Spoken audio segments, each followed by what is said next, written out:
ಕನ್ನಡ ಚಿತ್ರರಂಗದ ಮೇರು ನಟ ಅಭಿನಯ ಭಾರ್ಗವ ವಿಷ್ಣುವರ್ಧನ್ ಅವರ ಸಮಾಧಿ ವಿವಾದ ಇವತ್ತಿಗೂ ಕೂಡ ಬಗೆಹರಿತಾ ಇಲ್ಲ. ಸೊ ಈಗಾಗಲೇ ಏನಂತಂದರೆ ಪುಣ್ಯ ಭೂಮಿಯನ್ನು ಉಳಿಸ್ಕೊಳ್ಳೋಕ್ಕೆ ಆಗದಿರುವಂತಹ ಸಂದರ್ಭ ಯಾಕೆ ಬಂತು, ಈ ಪರಿಸ್ಥಿತಿ ಅಭಿಮಾನಿಗಳಿಗೆ ಎಷ್ಟು ಬೇಸರ ತರಿಸಿದೆ ಅನ್ನೋಂಥದ್ದು ಎಲ್ರಿಗೂ ಕೂಡ ಗೊತ್ತಿರುವಂಥದ್ದೇ. ಇದೆಲ್ಲದರ ಬಗ್ಗೆ ಮಾತಾಡಲಿಕ್ಕೆ ಖ್ಯಾತ ನಿರ್ಮಾಪಕರು ಜೊತೆಗೆ ವಿಷ್ಣುವರ್ಧನ್ ಅವರ ಅಪ್ಪಟ ಅಭಿಮಾನಿಗಳು ಸೊ ಇವತ್ತು ಕೂಡ ಅವರ ನೆನಪಲ್ಲಿ ಅವರ ಫೋಟೋಗಳನ್ನು ಇಟ್ಕೊಂಡು ಅವರ ಕೆಲಸ ಕಾರ್ಯಗಳನ್ನು ಶುರು ಮಾಡ್ತಾ ಇರ್ತಕ್ಕಂತಹ ಕೆ ಮಂಜು ಅವರು ನಮ್ಮ ಜೊತೆ ಇದ್ದಾರೆ. ಅವ್ರನ್ನೇ ಮಾತಾಡ್ಸೋಣ. ಮಂಜು ಸರ್, ಅದೇ ಇಲ್ಲಿ ನೋಡ್ತಾ ಇದ್ದೀವಿ ಅಪ್ಪಾಜಿಯವರ ಜೊತೆಗಿನ ಒಡನಾಟ ಹೇಗಿತ್ತು ಅನ್ನೋಂಥದ್ದನ್ನು ಸಾಕಷ್ಟು ಸಂದರ್ಭದಲ್ಲಿ ಮಾತಾಡಿದ್ವಿ. ಒಂದು ಪುಣ್ಯಭೂಮಿಯನ್ನು ಉಳಿಸ್ಕೊಳ್ಳೋಕ್ಕೆ ಅಭಿಮಾನಿಗಳು ಮಾಡಬೇಕಾಗಿದ್ದಂಥ ಕರ್ತವ್ಯ ಏನಾಗಿತ್ತು, ಕುಟುಂಬದವ್ರು ಮಾಡಬೇಕಾಗಿದ್ದಂಥ ಕರ್ತವ್ಯ ಏನಾಗಿತ್ತು, ಸಾಕಷ್ಟು ಸಂದರ್ಭದಲ್ಲಿ ಮಾತನಾಡಿದಿರಿ. ಬಟ್ ಈ ಸಂದರ್ಭಕ್ಕೆ ಅದು ಬೇರೆ ರೀತಿಯ ಸ್ವರೂಪ ಪಡ್ಕೊಂಡಿದೆ. ಏನು ಹೇಳ್ತೀರಿ?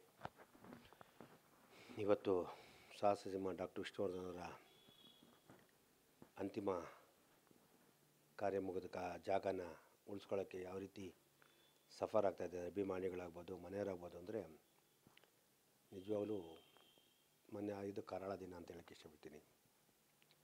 ನೋವಾಗಿದೆ. ಇದಕ್ಕೆ ನೇರ ಹೊಣೆ ಯಾರನ್ನ ಅಂತ ನಾವು ಹೇಳಲಿ, ಒಬ್ಬರನ್ನೇ ಇಲ್ಲ ಇಬ್ಬರನ್ನ ಯಾರ ಮೇಲೆ ಹೇಳಲಿ. ಯಾಕೆಂದರೆ 2009 ಡಿಸೆಂಬರು 30ನೇ ತಾರೀಕು ನಮ್ಮ ಬಾಸು ವಿಷ್ಣು ಸಾರು ಅವರು ಇದಾಗ್ತಾರೆ, ನಿಧನ ಹೊಂದಿದ್ದಾರೆ. ನಂಗೆ ರಾತ್ರಿ ಸುಮಾರು 1 ಗಂಟೆ 1:15 ಫೋನ್ ಬರ್ತದೆ. ನಾನು ಶಿರಡಿಲಿರ್ತೀನಿ, ಬೆಳಿಗ್ಗೆ ಮಾತಾಡಿರ್ತೀನಿ. ಬೆಳಿಗ್ಗೆ ಬಂದ್ಬಿಟ್ಟು ಮನೆಗೆ 31 ಯಾಕಂದರೆ ವರ್ಷದ ಕೊನೆ ದಿನ ರಾತ್ರಿ 12-1 ಗಂಟೆ ಗಂಟೆ ಅವ್ರ ಮನೇಲೆ ಪಾರ್ಟಿ ಮಾಡೋದು.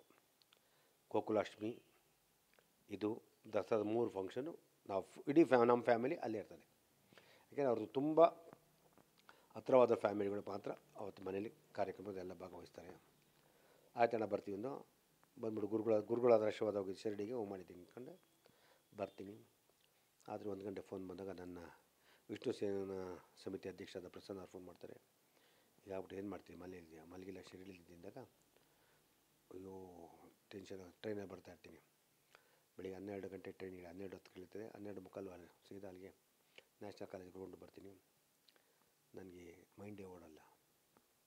ಏನು ಇತ್ಕಿದಂಗೆ ಏನು ಅಂತ ಊಹೆನೇ ಮಾಡೋಕ್ಕಾಗಲ್ಲ. ಅಷ್ಟೊತ್ತಿಗೆ ಆಲ್ರೆಡಿ ಎಲ್ಲ ತೀರ್ಮಾನ ಆಗಿರುತ್ತೆ.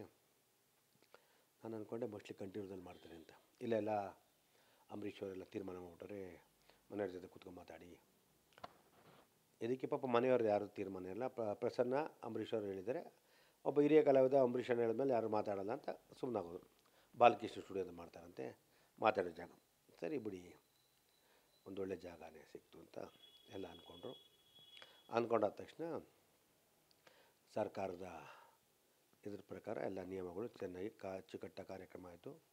ತುಂಬ ಚೆನ್ನಾಗಿ ಇಡೀ ಜನಸಾಗರನೇ ಮೆರವಣಿಗೆಯಲ್ಲಿ ಬಂತು. ಖುಷಿಯಾಯಿತು. ಜನಗಳು ವಿಷ್ಣು ಸರ್ನ ಇಷ್ಟೊಂದು ಪ್ರೀತಿಯಿಂದ ಸ್ವಾಗತ ಮಾಡಿ ಕಳಿಸ್ಕೊಟ್ರು. ನಮಗೆ ಊಹೆ ಮಾಡೋಕ್ಕಾಗಲಿಲ್ಲ, ಅಷ್ಟು ಚೆನ್ನಾಗಾಯಿತು. ಒಬ್ಬ ಕಲಾವಿದನ ಕೊಡಬೇಕಾದ ಗೌರವ ಸರ್ಕಾರದ ಗೌರವ ಕೊಟ್ಟರು, ಸಾರ್ವಜನಿಕ ಕೊಟ್ಟರು, ಪ್ರೀತಿಯಿಂದ ಎಲ್ಲ ಮುಗಿಸ್ಕೊಂಡು ಎಲ್ಲ ಆಯಿತು. ಅದಾಗ 11 ದಿನ ಕಾರ್ಯ ಆಯಿತು, ತಿಂಗಳ ಕಾರ್ಯ ಆಯಿತು, ಇದಾಯಿತು. ಆವಾಗ ಅಲ್ಲೇ ಚರ್ಚೆಗಳು ಶುರು ಆದವು. ಸರಿ, ಇದು ಯಾವ ರೀತಿ ಮಾಡಬೇಕು. ಯಾಕೆಂದರೆ ಅವರು ಬಾಲಣ್ಣನಿಗೆ ಸರ್ಕಾರದಿಂದ 20 ಎಕರೆ ಅದರ ಜಾಗ ಮಂಜೂರು ಮಾಡ್ಕೊಂಡಿದ್ರು. ಮಂಜೂರು ಮಾಡ್ಕೊಂಡಾಗ ಸುಮಾರು ಇವತ್ತಿಗೆ 16 ವರ್ಷ ಸಾರ್ದಿದ್ದಾಗಿ ಅದಕ್ಕಿಂತ ಒಂದು 25 ವರ್ಷ ಮುಂಚೆ 45 ವರ್ಷಗಳ ಹಿಂದೆ ಅಲ್ಲಿ ರೋಡೇ ಇರಲಿಲ್ಲ, ಕಾಲ್ದಾರಿ ನಡಿಗೆ. ಆವತ್ತಿನ ಅದು ಮಾಡೋ ಜಾಗಗಳೆಲ್ಲ ಇತ್ತು. ಸರ್ಕಾರ ಇವ್ರಿಗೆ ಜಾಗ ಕೊಟ್ಟರು. ಏನೋ ಒಂದು ಅಮೌಂಟ್ ಕೊಟ್ಟಿದ್ದಾರೆ. ಅದಿಷ್ಟು ವರ್ಷ ಒಂದು 30-40 ವರ್ಷ ಲೀಸ್ಗೆ ಇರ್ತಾರೆ ಜಾಗ ತೊಗೊಂಡ್ಕೊಟ್ಟಿದ್ದಾರೆ. ತದನಂತರ ಮಕ್ಕಳು ಬಾಲಣ್ಣ ತೀರೋದ್ರು. ಮಕ್ಕಳಿಗೆ ಸ್ಟುಡಿಯೋ ಯಾರು ನಡೆಯೋಕ್ಕೂ ಅಲ್ಲಿ ಪಾಪ ಅಲ್ಲಾಗಲಿಲ್ಲ, ಯಾರು ಹೋಗ್ತಿರಲಿಲ್ಲ. ಇಬ್ಬರು ಡಿವೈಡ್ ಮಾಡ್ಕೊ 10 ಎಕರೆ. ಒಬ್ಬ ಆಲ್ರೆಡಿ ಮಾರ್ಬಿಟ್ಟಿದ್ರು. ಒಬ್ಬರು ಪ್ರಭಾವಿ ನಾಯಕರು 10 ಎಕರೆ ತೊಗೊಂಡು ಲೇಔಟ್ ಮಾಡಿ ಯಾರಿಗೂ ಮಾರಿಕೊಟ್ರು ಆ ಜಾಗನ. ಇನ್ನು 10 ಎಕರೆ ತಮಗೆ ಬಿಟ್ಬಿಟ್ರು. ಅದಾದ ನಂತರ ಲೇಔಟ್ ಮಾಡಿಬಿಟ್ಟು ಅದನ್ನು ಆಮೇಲೆ ಇದ್ದವರಿದ್ದು ಇಷ್ಟು ಸಮಾಧಿ ಆದಮೇಲೆ ಇದು ಸರ್ಕಾರ ಜಾಗ, ಸರ್ಕಾರ ಫ್ರೀ ಕೊಟ್ಟಿದ್ದು ಅಂತ ಕೆಲವರು ಉಡಾಫೆಗಳು ಮಾತಾಡಿದ್ದಾರೆ. ಸರ್ಕಾರ ಅವರಿಗೆ 50 ವರ್ಷ ಮುಂಚೆ ಕೊಟ್ಟಾಗ ಸರ್ಕಾರ ದುಡ್ಡು ಕೊಟ್ಟಿದ್ರ, ಬಾಲನ ದುಡ್ಡು ಕೊಟ್ಟಿಲ್ಲ ತಗೊಂಡಿದ್ರ, ಅವೆಲ್ಲ ಗೊತ್ತಿದ್ವಾ? ಓಕೆ, ಅವತ್ತು ದುಡ್ಡೇ ಫ್ರೀನೇ ಕೊಟ್ಟಿದ್ರು. 60 ವರ್ಷ ಆದಮೇಲೆ ಅವರು ಆ್ಯಕ್ಚುಲಿ ಬರೋಲ್ಲ. 25 ವರ್ಷ ಲೀಸು ಕೊಟ್ಟಿರ್ತಾರೆ, 40 ವರ್ಷ ಬಾಲಣ್ಣ ದುಡ್ಡು ಕೊಟ್ಟಿದ್ದಾರೆ, ಅದಕ್ಕೆ ಒಂದು ಸಣ್ಣ ಅಮೌಂಟ್ ಕೊಟ್ಟಿದ್ದಾರೆ ಸ್ಟುಡಿಯೋ ಮಾಡಲಿಕ್ಕೆ.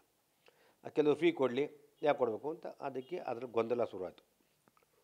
ಸರಿ, ಅವತ್ತು ಸರ್ಕಾರ ಏನಾರು ಅವ್ರಿಗೆ ಇದ್ದಂಥವ್ರಿಗೆ ದುಡ್ಡು ಕೊಟ್ಬಿಟ್ಟಿದ್ರೆ ಅವತ್ತಿನ ಏನು ಸುಮಾರು 1.5 ಕೋಟಿ 2 ಕೋಟಿ ಅಷ್ಟು 2009 ಕರೆದು ಕೊಟ್ಬಿಟ್ಟಿಲ್ಲ. ಆ ಜಾಗನ ಆರ್ಡರ್ ಬೇರೆ ಜಾಗ ಕೊಟ್ಟಿದ್ರೆ ಯಾವುದೇ ತೊಂದರೆ ಆಗ್ತಿರಲಿಲ್ಲ.